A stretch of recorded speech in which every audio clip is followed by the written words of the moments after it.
expliquer ça mboka mobimba tozana mabaya tozana banzete mais cercueil ezobanda $400 mais ekekota na mabele bokundaka biso ata 100 cercueil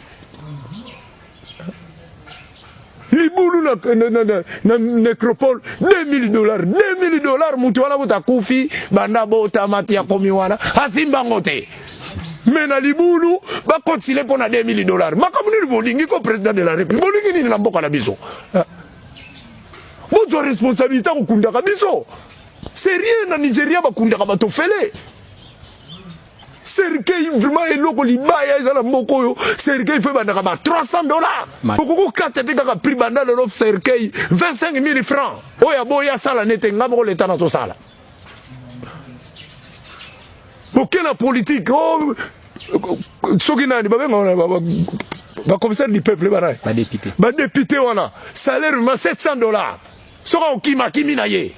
Monsieur, salaire $2000. Bon, tu m'as député 700, messieurs, attends, ça va péter na bécole, na biso, bassin, laïque, bassin, bisumba, $2000. Total, ce qu'on va député, ce qu'on va yasuba, comme va messie. Tellement, vous avez salaire, mine, bango, tout va voir qui s'y côtoie. Président, yo, to go, taba, $15,000, $600,000, ou des bénétes, na moutou, azala, qui a bandoro, zobalara, neti yamboka na bango. Nini bolingi nini na bisoko tala histoire mukotoko kutana na bino batu bozo diriger biso devant Nzambe mukolana na Nzamba nga comprendre te mutolo la na tozwa mutafacha ka boyete pona ko bimisa trouble boko kota te mais ko kotana na royaume Nzambe te boza batu mabe